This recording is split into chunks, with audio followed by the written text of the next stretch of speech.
Katie Meadows has overcome incredible odds in her life. She struggled with self-confidence and self-image, and she just wasn't fulfilled in her position as a cocktail server at the Bellagio, so she got into real estate. And in real estate, last year, she was in the top 1% of all realtors in the state of Nevada. So I can't wait for you to hear more about Katie's story today. You're going to love it.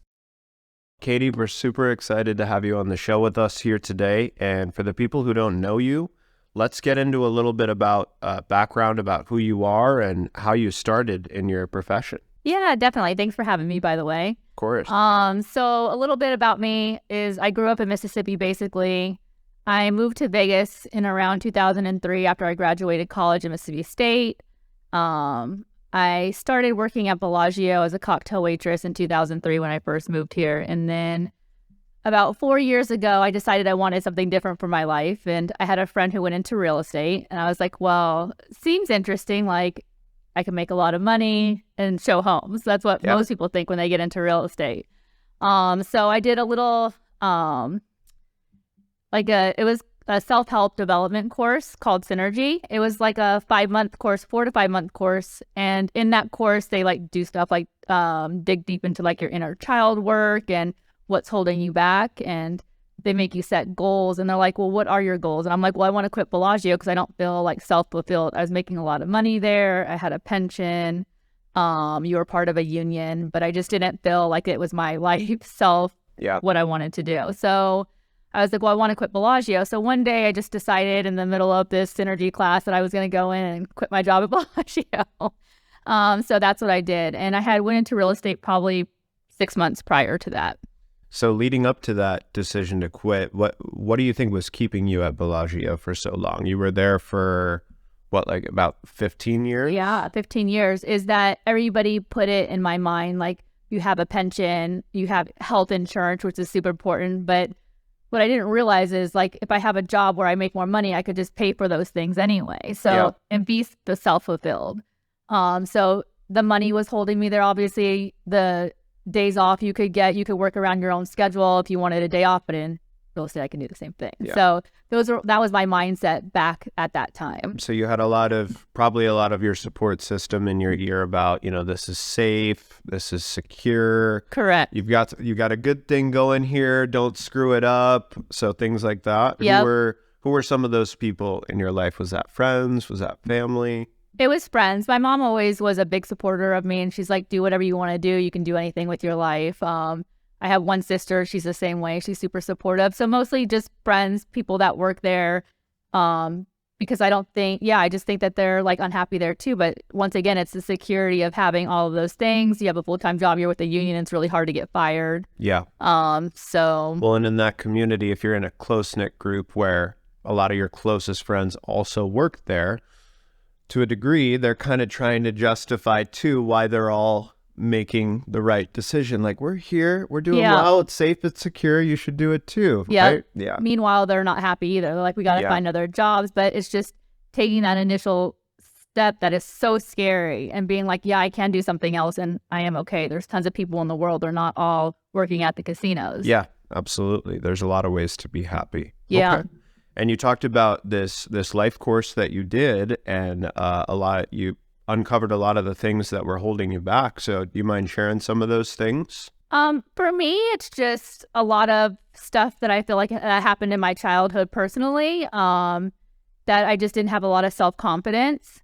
And so I think with Synergy, that started building my self-confidence that I could do other things. At the time, too, I had been in a relationship where he had been an entrepreneur for a super long time. So I had that support system behind me too. That was you can do, this if you want to do it, go for it. But at the end of the day, he said, that has to be your choice. I can't tell you what to do. It has to be your choice and you have to be ready for it.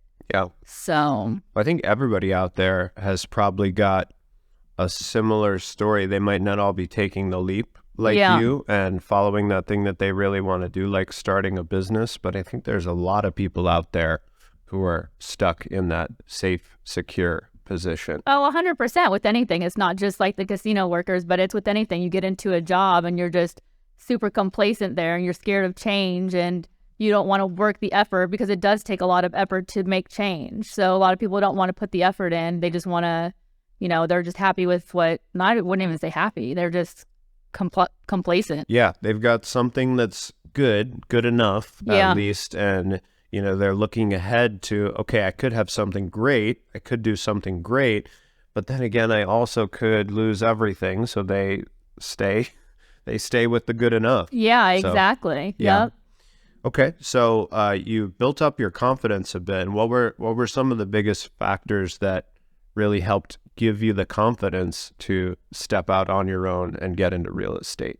I think just the work that I did in Synergy really did just help me with my confidence, and setting the goals, I would say, was the biggest part. And I think because I do have my other friends that were outside of like that job that also was, even, I'm not saying that everybody in that job told me to stay there, because I did have friends there were like, you would be better off, just leave. So I did have those people that were around me like, Katie, you can do this. And I did go into real estate and have both jobs at the same time, where I was starting to make money in real estate and saw the vision with it. So I think just building the confidence from actually doing the real estate and working on myself through the trainings. Awesome. Very cool. And why real estate? Did you have somebody that you knew who was in real estate, or what made you choose that? Yeah, so I had actually a couple of friends that went into real estate. One back when I was jet ski racing, like 10 years prior to when I went into it. And I was like, oh, that sounds really fun. I was like, I should do that, make a lot of money. But then had other things, other priorities. I was young. I had other priorities at the time. I wanted to jet ski race. And like I said, I had my cocktailing job that I could get time off with and make my own schedule and everything like that. So it's just what I knew at the time. Fair enough. And when you were at this course and you were setting all of these goals, what did that goal setting process look like? Like, was it just simply making a list, or how did that part look? Yeah, it was just making a list, and we had a certain amount of time to complete the list. So every week every couple of weeks we would go on the weekend, and you'd be locked inside basically this classroom. And obviously I don't want to disclose because it's her training and I love her so much. But yeah, so you would be locked inside this classroom where you couldn't leave or whatever. You went home at night to sleep, but you were basically locked in here all day. And you were just went home, you would set up your goals, and you would come back and talk about like the goals you completed. And she was just pushing you and driving you towards to make sure that you met all of those goals. But before that, there was a couple of weekends prior to that in the beginning that you were working on your inner child stuff. And then like there was a whole layer, pull back layer by layer each time you would go. So it was, pretty extensive. And so you keep mentioning inner child. So I've heard that term a lot, and I hear it get thrown around, but yeah, what is your inner child? What does that mean to you? Stuff like, not that your parents would want to be mean to you, but like stuff like your parents would do or say. Like everybody's family's not like obviously the perfect family functional, or they would tell you like, don't do that. And that when you're little equates to, no, you can't do that. They would say stuff not meaning to, hurt you, but obviously are bullies in school, or, stuff that would just affect you that you didn't realize that had been affecting you of all these years. Or like, getting into worse things. Like people, being molested or sure, whatever it may be, that as a child, in our society, unfortunately, those things do happen more often than they're talked about. So those things as a person makes you feel a certain way.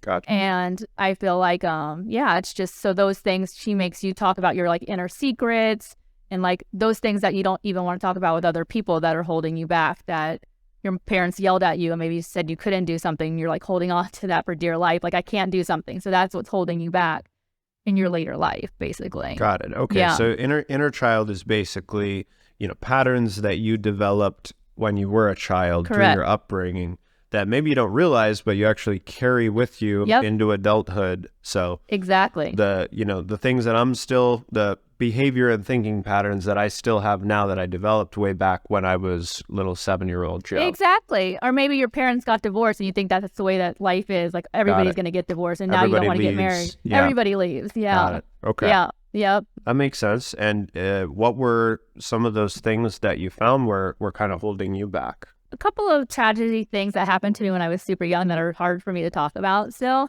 Yeah. But I think that basically turned me into also, like, I would like to start drinking when I was 16 a lot and do all so you kind of relate to Yeah, that. definitely. Yeah. So things that I transformed from something that happened to me when I was super young. So I think that was something that I held on to, and something I couldn't really talk about. It's still hard for me to talk about to Sure. this day, but I think that that's what really held me back, is where my confidence didn't come into place, Got and it. where I felt like I had to be quiet. And so like now I'm super introverted, so I have to work, like even being here, like I have to work on like, We really yeah. appreciate you being No, I here. appreciate the invite. Yeah. So Right. even stuff like that, like it's just like I felt like I had to be shut down when I was little. So now to be like introverted, I have to work on everything of like going to like big events or like stuff like that, because ultimately one of my dreams is not only to do real estate, but is to speak on stage. Yeah. And so, and to speak on stage about those past traumas that will maybe help women or people in the future that, Sure. yeah. So, Well, I think that shows a ton of your courage just to face those things, because even though we haven't gotten into any details, I think so many people early in their youth or their childhood, they'll go through something traumatic, something really serious, and then in a lot of cases you see that dictates their entire life. So absolutely. just for you to face that, Yeah. and even though you've still, like, it sounds like you've still got a lot of progress that you want to make, just Exactly. the fact that you've like put it on the table, Yeah. you're dealing with it, you're not Yeah. stuffing it down, you're Yeah. not drinking the pain away, Exactly. you're facing it. And I think up until probably about 5 years, or like even like before I went to Synergy, I mean, I started to have a lot of growth just naturally, because you're growing up, you're getting older or whatever. So you start realizing these things or whatever. But I think Synergy just pushed it to a whole other level where I could actually just deal with the grief of all of it, Yeah. and just hope that my grief one day could help other people. That's So, really cool. Yeah. So you did that, you built up your confidence, and you started in real estate. So tell me about like your first couple months in real estate. Was it what you thought it was going to be, or? It wasn't. So I thought, oh, I'm going to make a lot of money, like I said, and show these houses. And I actually started out with a different brokerage. I started out with a mentor that I actually purchased my home with before I got into real estate. So she was kind of more into like the age restricted area, but what was going to happen was she was going to retire and like give me all of her clients and stuff. And then I would just obviously have a split with her. So she mentored me through my first process, but then I met my ex, I mean, probably like 3 months into that. And so when we started dating, I actually switched brokerages and we started our team and started to build at that point. Awesome. And overall, like, what was something that you thought real estate was going to be that is different now that you're experienced, you're in the zone, you're in the business? What's different than kind of the picture that you'd created for yourself? Yeah. So before, I didn't think that I was going to have to work all the time. I thought I would just have to show up. I mean, I work constantly. I go in the office. I'm there like usually by like 8 or 9 o'clock in the morning. I'm there till late at night.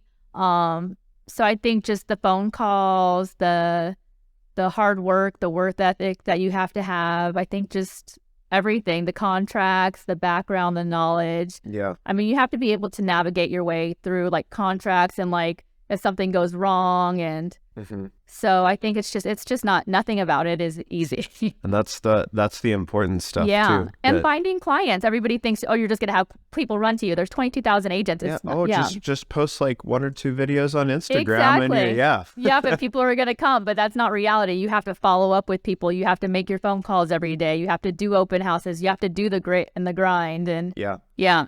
Where would you say most of your clients come from? Most of my clients are my SOI, and what SOI means is sphere of influence. So is my clients that I already have that I've known or referrals from them. I would say like all of my business mostly comes from them. Yeah. That's awesome. So yeah, you mentioned that, you don't actually think you're good at sales, right? So you sold 19 homes, I think, between August and December, which Correct. is incredible. Most realtors do like 4 a year, Yeah. something like that. So you're doing, 5-10 times as much as the average realtor in sales, and you don't think you're good at sales. No, So, I don't. can you tell me a little bit about that? Yeah. So last year my world shifted. So I'm just gonna go a little bit explanation to this. Yeah. My world shifted a lot. So me and my ex broke up. We were running the big team together. So I actually did around 50 transactions last year completely. Wow. Over the whole year. But we were putting things in his name and everything to build the team. So when I left in August, I had to restructure my business. 19 is what I did, which I really, anybody in my situation who had like such crazy experience of going from one thing to another probably wouldn't have done that, first of all. Like, it's just, my whole world changed and flipped. But yeah, I did 19 sales from August to December, and now I forgot the question. So the question was, for somebody that has had so much success in real estate sales, you don't think you're good at sales. So then where's the magic coming from? How are you putting up such incredible numbers when you don't think you're good at sales? Yeah. So I think I say why I'm not good at sales is because when you get into real estate, you're told to like read off these scripts. And like a lot of the scripts are hard for me because I want people to, like, for me, like I said before, so my superpower is connection. So I feel like I want people to believe, like, I want them to want the house. Like, I don't want them to sell them on something that they don't want. So like reading scripts to me is like super hard. Like, I don't want to go in and try to sell them on something that they don't want. Yeah. So my basic thing is like me having enough knowledge to tell you what, you want to know or what's going to make you want to buy that house, but not necessarily forcing you into a sale contract that you don't want. So I don't believe I'm good at sales. I believe I have the knowledge to back up why you should buy a house or what's going to make you want to buy the house. Or if you have doubts, I have the knowledge to, fulfill whatever doubt you might have, whatever objective you might have. I have the answer to that. But it's not necessarily that I feel that I'm good at doing a sales technique. Got it. So you feel like you're really good at talking to a person and understanding their needs and Correct. then just fulfilling that. Yep. Exactly. So, for me, that's my definition of sales right there. Yeah. Because I think if the other definition, which is probably a lot of people's definition, convincing people into something they don't want. Exactly. Yeah. I think that's just more like manipulation. Yeah, maybe. Yeah. I like the way that you say that. That's true. Yeah. But I think that's incredibly powerful insight. So, okay, let's say if I'm one of your prospects, we're friends. Let's say, now that we've connected, we've met each other. Let's say if I text you 6 months from now and say me and my wife are looking at purchasing a home. Yeah. So how do you develop that like thorough understanding with me? How do you understand what we want or what we need? What does your process look like? Yeah. So there? curiosity is key, right? So, I would ask, there's a whole like paper that I have that, that I already know by heart. But if you were a newer agent and I was teaching you, I'd give you like something to read of like the questions that you would ask, obviously, just the main questions. What are you looking for? How are you going to get financing? If they have a problem with their credit, then you're going to put them with a lender who can pull their credit and help them adjust what they need to adjust. Because obviously, like a lot of people don't know that lenders can also help with credit too, because they have the background where they have simulators that can move your credit around or whatever to tell you what you do need to pay off or what you need to remove from your credit. So I would ask all the basic questions and just understand what their needs to be met. If you were downsizing, what do you want to downsize to? If you're, want to upsize, what do you upsizing to? So just all the basic questions. It's curiosity, as many questions as you can ask to figure it out. So first we go over mostly financials, right? Which is like, you're kind of qualifying me financially, what I'm going to be able to purchase, right? Okay. Because I think a lot of people just want to go out and see houses, but at the end of the day, like a lot of agents won't take people who aren't pre-approved out to see houses because they're like, oh, it's just a waste of their time. Well, I don't see it that way. Like most people, I'm going to take at least to see 1 or 2 houses so their curiosity is piqued and they know what they want. And then maybe they're going to be more motivated to get the lending portion of it. Yeah. If that makes sense. So I feel like the lending portion is obviously you need the lending to get the house. And you can look at it 2 ways. If you take them to the house and then they're super excited and they can't get it, it's disappointing. So it's like, it has to be, you have to know, like really know your client and what they're looking for and what you think that, that they need. Okay. Well, we could kind of use me as an example for people to see your process. So let's say, all right, so let's say for me, if I message you, I want to buy a house, what's the first step in financially what I need to have organized in order to be ready to buy a house? Yeah, if you're talking about like financially, so if you texted me about finances, I would refer you to a lender because I can't do the financial portion of it. So that's what I always say. Like, I'm here to help you find a house and do the contracts. But if it was something financially, I would connect you with a lender. So normally I just put them on a group chat with my lender and say, hey, reach out when they have time, and then they connect in that way and they do the financial part. Okay, and then I would talk with the lender. They would help me with my credit if that was a problem. They would show me the different types of loans I could look at. Yep. And then once they've kind of given me the okay or pre-approved me, then me and you start looking at properties. Correct. Yep. And I can give, if they ask me basic knowledge about, loans and stuff, I can give it, but I can't qualify you. So if you're going to ask me about what's the difference between conventional or FHA, or what's a 2-1 buy down or something like that, I can answer those questions for you. Yeah. But at the end of the day, I can't pre-approve you. So what is a 2-1 buy down? So right now, so in this market, because interest rates are higher, obviously, so sellers can only pay for it. If the buyer wants to pay for it, they cannot even pay for it. So sellers have to agree. So what sellers are doing right now is they're buying down the interest rate for 2 years. So the thought behind that is that, say the interest rate's at 6.0 right now. So the first year it'd be at 5. No, the first year would be at 4, and the second year would be at 5, and then the third year it would be at 6. So the thought behind that is interest rates go down, you can refinance to the lower rate, and you're already having the lower rate within those years. So it's just helpful for the first couple of years to get into a home, obviously. Got it. Okay. Yeah. And then for somebody looking to build a home, what does that process look like? I know me and my wife, the one thing that we've had challenges with of looking at in Vegas is we need a huge piece of land is what we want for our dogs are our babies, and we want to have like a whole world that they can explore and whatnot. So if we wanted to, we've looked at, say, building a home, and we like Lake Las Vegas, that area. But if we wanted to build a home on a really big piece of land, what is the process of building your own dream home? Yeah. So you want to just purchase the land and do new construction from there. Yeah. So you would have to find, and I do know a couple of people who do that, who build, homes, but there's the same thing. You have to get a construction loan. You have to have your plan already in place for them to give you the construction loan, because they're not going to give you a loan on just a land. And most land, there are some land deals that can be financed, but most land has to be paid in cash because there's no property there.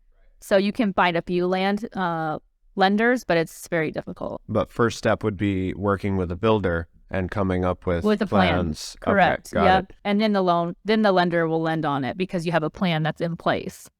Okay, that makes sense. Yep. All right, awesome. And then for somebody like me who knows really nothing about the real estate market, how do you kind of stay current and stay on top of like changing market trends? Yeah, so I do. I stay with the brokerage that I'm at. We have a lot of masterminds. We have every Tuesday, every Wednesday. I've been in a lot of coaching programs and stuff like that, just to make sure that I'm going. I look at YouTube. I watch videos.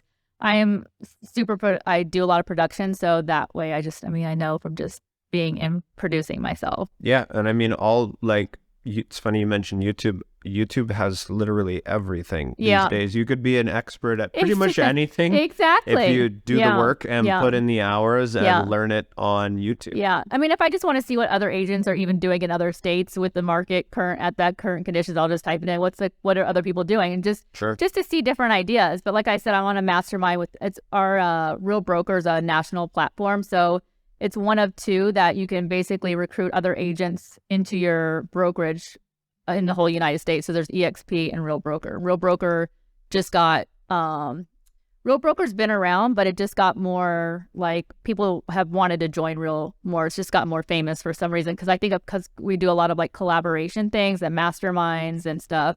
So we do have a mastermind every Tuesday and Wednesday. I'm always on those, and anything I can be on. I have people send me links from other states from being on Instagram, so I'll get on their masterminds. Awesome. So mastermind is other people who work with the same brokerage telling you how they navigate certain situations. Yeah, top producing agents. So like Spring Benson, she's out of Utah. She does, I don't even know how many people she has on her team now. It's something crazy, but she does over 1,000 transactions in Utah. So she'll be on there with her other person that really, he doesn't only lead their team, but he does like a lot of coaching programs too, Justin Nelson. So they'll be on there. Joe Ferreira, the broker out of my office, they'll be on there teaching like the current market conditions and what people are doing. So I'm always on there to learn more.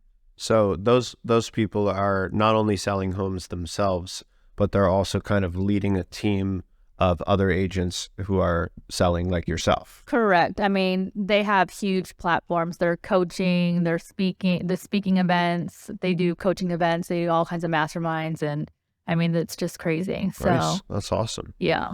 Okay. And, you know, for the average person like myself who doesn't know anything about the market, anything that concerns you about the market or anything I should be concerned about the real estate market right now? No, you know, it's just, it has to be, I always say, and what I hear like from everybody, it has to be your time to buy. Like any market can be good. It just has to be right for you. Like, so everybody's with the shifting of the market now, prices are obviously going down and all the buyers like, is it a good time to buy? Well, I mean, there's different ways to look at it. You're not going up against multiple offers. You're not paying $30,000 more cash out of pocket. You get the less sales price now. So, I mean, there's all these different great things for buyers right now. And like I said, their sellers are paying for the 2-1 buy down. They're paying for closing cost. So I think there's all kinds of good things for buyers. It just has to be your right time. And what your right time is like, you would have to define that. Yeah. So it's mostly based on me and my financial situation Exactly. and everything like Yep. that. Okay, got it. And that's why it's so valuable for you to have the superpower of connection. Exactly. Because you can understand all your prospects, Yep. what they really need, and kind of help them understand when it is the right time for them Yeah, to buy. exactly. Perfect. Okay. All right. So as far as some of your accomplishments, what are some of your most notable accomplishments in real estate so far? Since I've got into real estate, I would say because for the last 3.5 years before I went independent, I ran a 1% team. I mean, we were top 100 out of 22,000 agents. Mm-hmm. So that was a super big accomplishment for me. I coached those agents every day for the last 3.5 years. So that was big. I was on featured in Real Producers magazine twice. Voted for Deluxe Version magazine for top 20 real estate. Like I said, I sold 50 houses last year. Wow. Yeah. That's really impressive. Yeah. Okay, so 50 houses last year, and those are all in the greater Las Vegas area? Correct. So Henderson, North Las Vegas, I mean, every enterprise, basically, I think before, back in the day when you didn't have the MLS, people would specialize in one area. But I feel like because we're so, you have the internet now, you don't have to specialize in one area. Like, Yeah. I've sold multiple houses over this whole valley, and like, there's not a question that I really can't answer. So That's awesome. Yeah. So what is like the favorite, just for you personally? I'm sure there was one property that really like stuck out that you were just like, I love this house for me. Yeah. So what was like your favorite property that you sold? I think I have, I'm such a weirdo, but like I have a vision for every house that I go into, because at this rate, like I don't see just the house, I see the bones of the house, and I can see the vision with remodeling it, basically, because I've seen so many flipped houses now. I'm like, oh, if the bones are good, like I would just do this and this and this to it, where a lot of people can't see that vision. But I've sold $1 million properties that I've seen and I'm like, oh, it's beautiful or whatever. I mean, there's just so many. Yeah. Yeah. Hard to find It's hard to find. Yeah. Do you have like a favorite area here in Nevada, or? That's my other, I'm like a weirdo with this. I think there's good parts of everything. I mean, I think Sky Canyon is booming now. I mean, you can get houses for less out there. It's a little bit further outside of town, but the purchase price is less. You get more land, and there's all kinds of parks and stuff going out there. I mean, obviously Summerlin and Henderson are beautiful. Right now I'm in Mountain's Edge. I own a property there, but yeah, I think there's a lot of nice places in Vegas. Awesome. Well, you have a pretty positive spin on everything. So tell me about like, what are some of the biggest challenges that you face in your day-to-day operations in your line of work? Yeah, I think the biggest challenge is just showing up every day and doing the phone calls and the follow-up, and I think because I just went independent, I mean, it's just a whole other challenge of like restructuring the business and where I want to go with the business. I thought about, starting a team, my own team, and what that vision would look like, or maybe collaborating with another team and doing something like that. So it's just the redirection of what I want to go. But the biggest challenges, I would say, is just showing up every day, making the phone calls, keeping in touch with people. Doing the work. Yeah. Well, I mean, I think sales professionals in all different industries probably have the same challenge. I see people in my industry who are same thing. They have the talent, they look right, they smell right, they can talk right and all that. Yeah. But you see people that show up consistently and do the work. Then you see people that maybe do the work 3 out of 5 days, 4 out of 5 days. Yeah. So how do you keep yourself sharp where you can consistently do the work and put up such strong numbers like selling 50 homes in a year? I think just like for me, like I said, like I don't go out a lot at night. So I keep to my structure every day is going to bed at night, reading a book, waking up in the morning, going to the gym, structuring out my day and seeing what that looks like, setting up the little wins for the day, the goals that I have for the week and structuring it out. So I have those certain goals that I want to meet. So I know how to structure each day and just keep on top of everything, doing my phone calls. And you have to just want to show up for yourself, I feel like. Yeah. So all the little things, your routine. Your structure, where you're spending your time, that separates you from other people. Absolutely. Because a lot of people don't, like we said, don't want to put in the work. And that's just what you have to do. Yeah. Well, tell us about a day in the life of Katie Meadows. So you wake up Monday morning. What time do you wake up? What does it look like from there? Yeah. So I usually wake up at 5 o'clock. Okay. I go to the gym, same thing, CrossFit every day at 6 o'clock. Then I go home and get ready. I usually read my book in the morning before I usually read like 2 chapters a day. So I'll read one in the morning and one at night. I go into the office when I get there around 8:30 or 9, between 8 and 9, I would say. And then I start I write down the things that I need to get done that day. So whether it's I usually do 100 phone calls a day. I go through my CRM, I update my emails. And then if I have showing appointments or listing appointments, I always, do those during the day. And then I'm training for a marathon right now. So I'll go run at night, read my book. So every day's a little bit differently. I just make sure that I structure like my phone calls and my updates. And like if right now I have 7 listings. So I'm going in there on Mondays, I'm going in there and calling, all of my sellers and just updating them with what's going on with their property. Just setting appointments, and throughout the day I'll have appointments at people that come in. And awesome. And did you how did that routine evolve? Like before, were you always waking up at 5 a.m.? Were you always going to the gym or? No. So I was always going to the gym, but not that early. So when I was in cocktails, I worked 7 to 3 at night.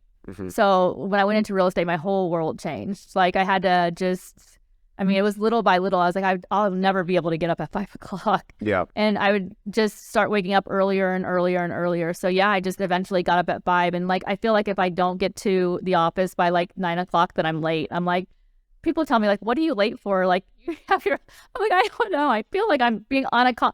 I just have so many big goals and dreams for myself. I'm late for me. Yeah, I'm late for me. Exactly. I have goals that I want to accomplish, so I'm late for me if I don't get there. Yeah, so I just totally feel like such a, I just want to, so many things in life I want. So I just want to just show up for myself in a big way. But yeah, little by little, I just added those things. I don't watch TV. My ex didn't watch TV. So when we were dating, we took the TV out and I never returned it.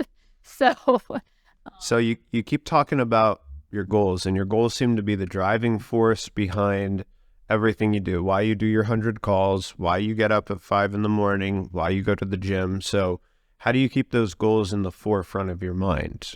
Are you journaling about them? Are you reviewing them once a week, once a month? Like, what does that look like? Yeah, like I journal every night. That is super helpful. So I usually see a therapist a couple of times a month, and she helps me like with my life a lot as far as like the pros and cons of things and thinking about things. And she's big into journaling and meditation. And I started recently doing breath work a little bit, which I never, have you ever done it? Yeah, actually. Okay. Yeah. I never was a believer. And I'm like, this is just so hard for me because stuff like that, I don't know why it's really hard for me to believe in. I don't know. But so previous couple of masterminds, they were doing breath work, and I was like, this is so stupid. Why am I having to breathe for 30 minutes? But lately, I've been in, one of my friends started teaching a class. So I went to one of her classes, and like, I just think, it's a good way just to be in touch with yourself. So yeah, I enjoy that. So stuff like that, meditation, journaling, and stuff like that. Yeah. Awesome. Okay. And can you tell me about like one of your all-time worst clients that you've ever had to deal with? Like what does that experience look like? Oh, so, and I don't think he's on my social, so That's okay. You can leave out the name. Yeah, Just give me I know. the description. Yeah. So. I would, I don't know. I think that, I think he was just something in his life had turned. So he had purchased a property from me, and then he bought it as an investment property. So he was never going to live in it. He was going to rent it out. And all of a sudden, he put a large amount of money down. All of a sudden, he called me one day. He's like, I don't want this property anymore. It was like 3 weeks later. And it was in the time where the market was shifting. So he bought it and wanted to sell it 3 weeks later. He's like, I don't want this property anymore. Get rid of it for me, And he turned into like a complete nightmare, yelling at me and like just craziness. But Wow. I think something happened in his life, which I understand, which I don't know what it is. Because I asked him, I'm like, I don't understand why you're selling the property. You're going to lose money. And he's like, it's really none of your business why I want to do this. I'm like, okay. And I was trying to help him. But I haven't had any like super bad experiences. I think that was the worst just because he would yell at me every day and stuff like that. But nothing super like crazy or. How do you respond to that if a client is rude with you or yelling at you? With kindness. I mean, that's all you can do. I just told him like, I told him, I'm like, you've been my friend. Like, I only met him at like 2 months prior to that or whatever. We looked at houses for 30 days and he bought something. I'm like, you're my friend. And like, I don't care if I lose money on this deal, like selling it for you. Like, I don't even care if I make anything. Like, I just present it with kindness and tell them like, I'm here for you. Cause that's what I do. I feel all my clients are my friends and I care so much about them. I'm like, I don't care. Like, I'll sell your house for free. Like, I just want you to be happy and whatever you're going through right now, like, I'm here for you. But he would never explain what he was going through. But with kindness, that's all you can really do. Yeah. Well, Yeah. hopefully that helped or had a positive impact. Yeah. Do you think, is there, so that's the worst you've ever had? I haven't had any, but yeah, I feel like all my experiences have been super positive. Like I said, all my clients are my friends. I mean, I go to lunch with them. I go to their babies' birthdays or like bring them pies on Christmas. How about some of the people you probably wouldn't call them a client, but I know you do 100 calls a day. Yeah. Right. So some of those people are probably not super grateful that you call. I do tons of calls a day too, so I'm not judging you. Don't worry. Yeah. But what are some experiences you've had with people not responding positively to your call? Yeah. I mean, when you're doing those calls, you just have to be in the mindset for that you're going to get rejection. Mm-hmm. The calls when I went into real estate were the worst for me. They were awful. And my ex would like sit me in a room and be like, you cannot leave until you make these calls, basically. And that's when I really got okay with the calls. I think like a lot of people aren't good on the phone. I think I'm excellent on the phone now. So because I was locked in that room for so many days being like, I can't do this. He's like, you can do this. And I'm like, okay. It was crazy. But yeah, just people rejecting you. They hang up on you. They cuss at you. They yell at you. Don't call me again. And I tell people, because it's so crazy, because you'll call somebody one time and they'll get so angry at you. And I'm sure they've had phone calls before, but they could be like nice and be like, don't call me again. I'd be like, okay, I won't call you again. I'm sorry. I'm here to help. Like that's what you're always telling. Like, you want to help. You really do. And they think that you're like there to just sell them something once again. And I'm like, no, I just want to see, because in some way or some form, most of the people that I'm calling have reached out about the house. Through realtor.com or through lead systems. They've reached out for information. So when you're calling them and they're hanging up on you, you're like, you called me. Yeah, you filled this out. Like, what's your deal? I'm just giving you the information that you wanted. I got you. So yeah, but nothing like I can really just yelling, but nothing too hard. And how do you keep yourself bulletproof? How do you keep yourself strong and sharp dealing with those rejections? Just going into it, you just have to remind yourself you're going to be rejected and just have that mindset going in. I mean, once they yell at you, just move on to the next one. There's more people that need help. So yeah, you just let it go. Awesome. What are some of your favorite ways to flip it when they respond negatively? So if you call me and you're following up because I filled something out on Zillow and I say, what are you doing calling me right now? Yeah. What's your favorite way to like spin that? I could say like, for like people who say like, oh, you've been calling me, like, there's a million agents calling me. I'll always be like, or no, they'll be like, oh, 3 agents already called me. And I'll be like, 3 agents are like, there's 22,000. So we're not doing that great of a job. Yeah. Like, so I'll always try to be like a positive note on it. So if I'm like, you're like the seventh agent who called me, you say, only the seventh agent. I'm like, wow, we're not doing a great job because there's 22,000 of us. I like that. I like that. Yeah. Awesome. Yeah. And a lot of times I'm sure they'll laugh and then you can get right back Exactly. to your script, what you're really trying to talk about. So that's the point, is like whatever they're saying is to try to make them laugh and like get to know you. And then they're more open to your conversation. Definitely. Well, that's the common theme that keeps coming back up, is that you sell through connection. You sell through building like authentic relationships. Yep. Best you can. I mean, on the phone, you're just trying to basically get them to give you a shot at building a relationship. Exactly. But the people who end up leading to a sold property, you've done a great job building a relationship where, to the point where they turn into a friend and you're going to their kids' baby showers and stuff like that. So exactly. What advice or tips do you have for people out there looking to build strong, positive connections and strong, positive relationships with people? Yeah. Just instead of making the sale, just care about those people. Just ask them questions, what, their pain points are, what they're looking for, what they want in life. Like, don't just call and be like, oh, I want to sell you a house. Like, how are you doing today? Make conversations, like, how was your day today? Like, doesn't have to be like, oh, do you want to buy a house? Like, nobody wants to hear that. Yeah. Yeah. I'm a strong believer in that. I feel like people can't do well in sales and leadership if they don't care about people, because you actually can't fake that. Exactly. People try and fake it all the time. Yeah. There's thousands of sales scripts out there of people trying to fake it, but if they don't really care, like you, I can tell you really care about the clients and the people. Yeah. It's not going to come off authentic, and it's not going to lead to selling 50 homes. No, it's not. And maybe you sell that one home, but they're not going to send you referrals. Like, I have people who send me their whole families. Like, yeah.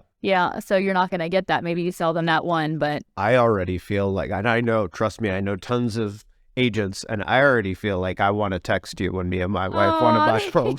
So I get it. I understand.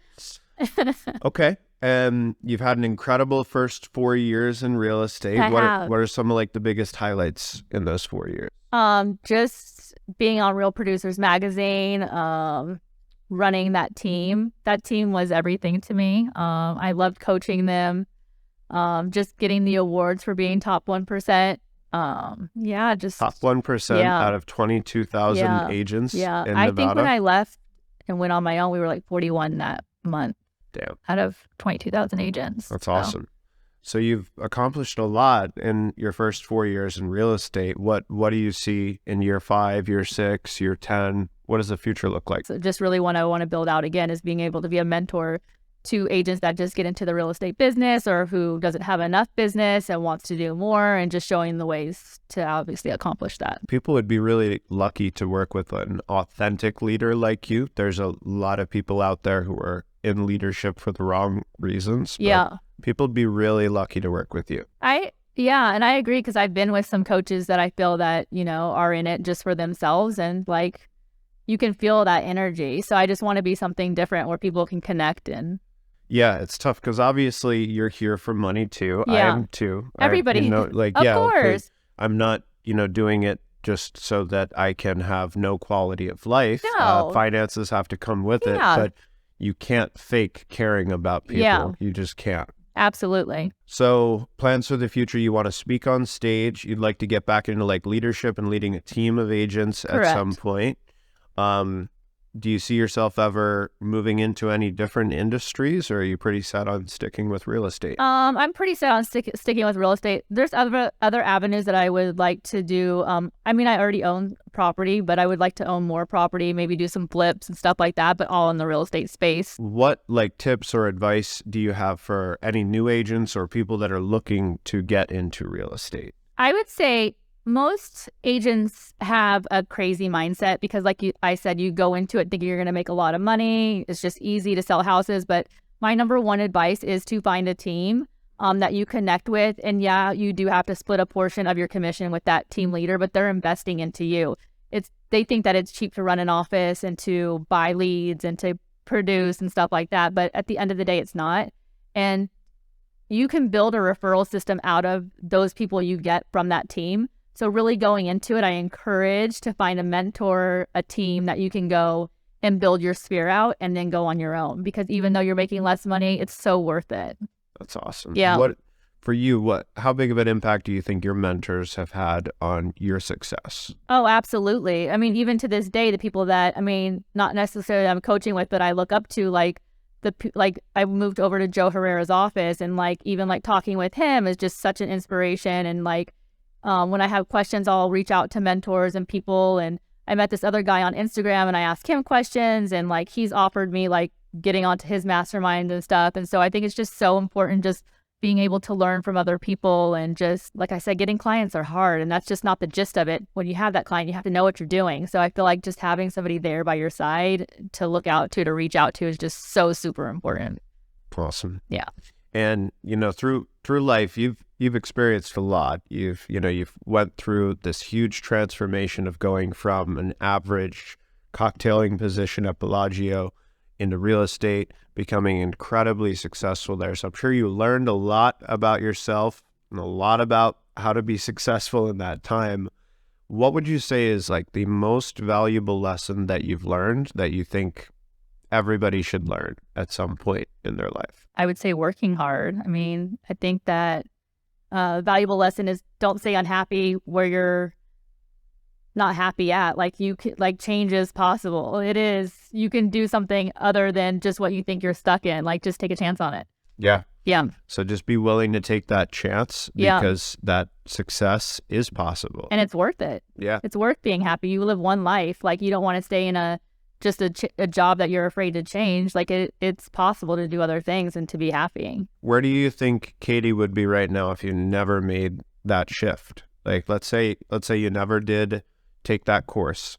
Well, if you never took that course, you probably never would have changed careers. So what do you think your life would look like today if you never if I never took those steps, I would still probably be at Bellagio, scared to leave, not knowing what I was going to do, being unhappy, and just living day to day, like a life I was so unfulfilled with. So you wouldn't have many of the great relationships that you've got in your life today. You definitely wouldn't have the income that you have today. No. Yeah, you wouldn't have the opportunity or the bright outlook on the future. So no, wow, all of the things. If you didn't take that one step, and because the first step was actually that course, right? Yep, exactly. Was the course. So it's just learning about yourself and just trying other things, trying new things. So that course was the first step in the right direction. Correct. And then from there was the career change, and then the career change. That's what really exploded your life. Exploded, yeah.